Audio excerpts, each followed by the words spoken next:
Here, just going through, taking off a little wire binder that had the tone arm attached such that it doesn't move during shipping. Getting these cables so I can hook up the mixer to the turntable.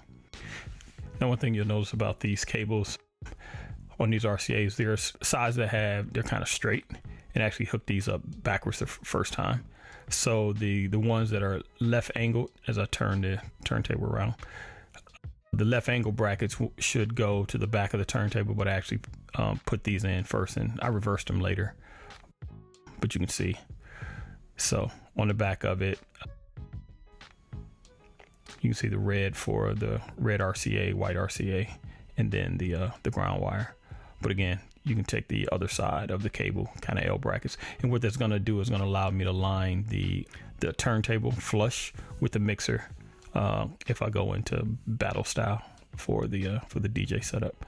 But if you leave it in this way, those will stick out, and so you couldn't put the mixer flush with the back edge of the turntable. But I'll correct that later. But for now, just pointing it out.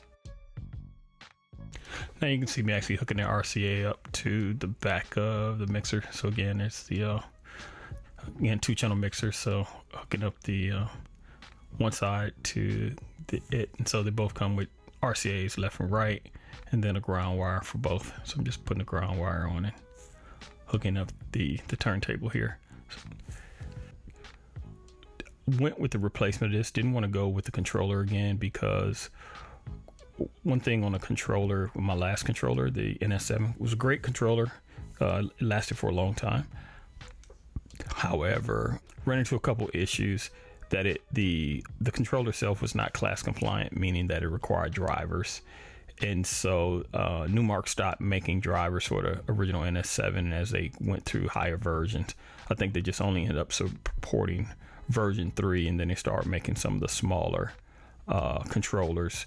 And the original NS7, it was one of the first that had motorized platters, and so I really like the feel of the motorized platters, even though they're quite different from going back to analog with this with the regular turntables, but it was pretty close versus just having jog wheels. But the main thing with the controller is that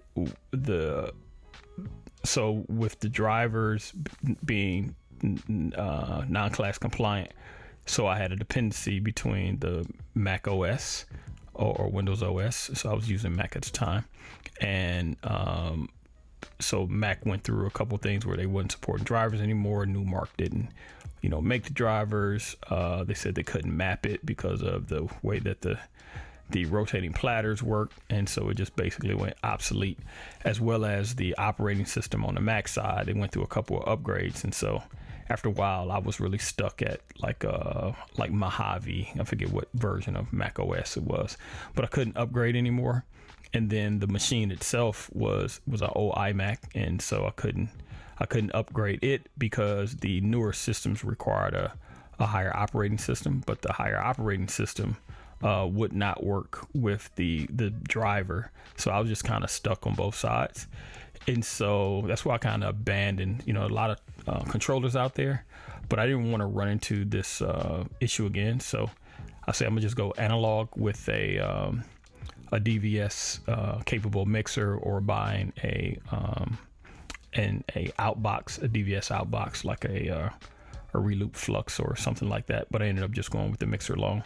And then, so what this is do, if something were to get upgraded, what I may just need to do is replace the mixer, or just buy a like I say, a Reloop, I think it's Flux, if something happened on the DVS side where something changed. But you can always spin the turntable and not be locked to that. So that was the reason why I went this route.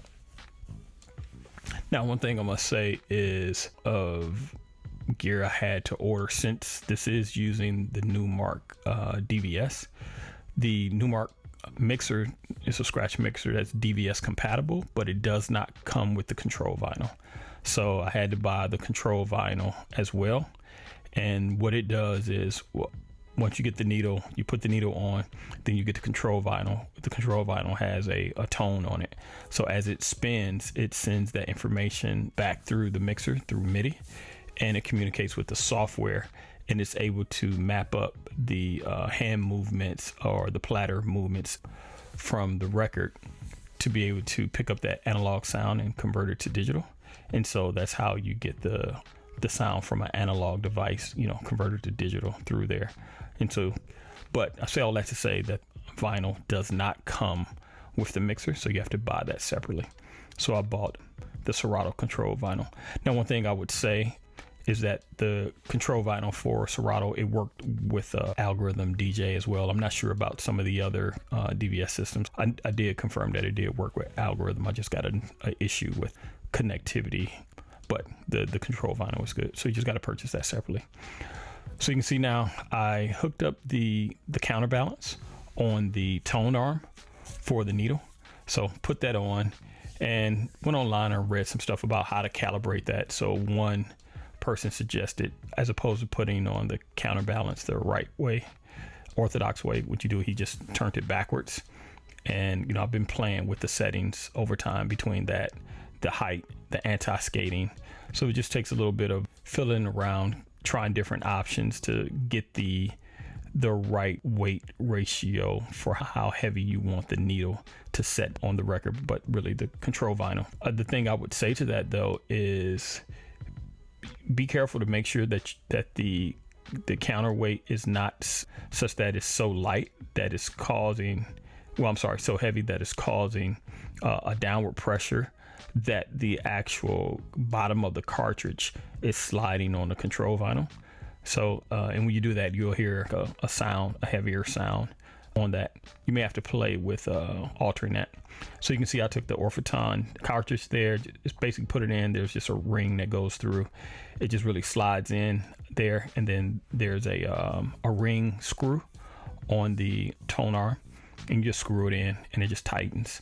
And that's really pretty much it. And then from there, it's just a matter, again, working with your counterbalance, anti-skate, and then just the height. So the height setting as well on the turntable. As you can see, I had two Rokit 5 speakers. I've had these for a long time, and so just brought those back out. That's what I'll use for the monitors. And again, you can either use, I believe, XLR as well as 1/4 inch. So I'm just using 1/4 inch plugs out of the mixer. And this mixer, it also has the ability to hook it up to a booth. So if you're DJing in a club or something like that, this mixer has outputs to a booth set of monitors as well. So as you can see, here's the finished setup, everything hooked up. So this is the new DJ Yo complete configuration. Stay tuned.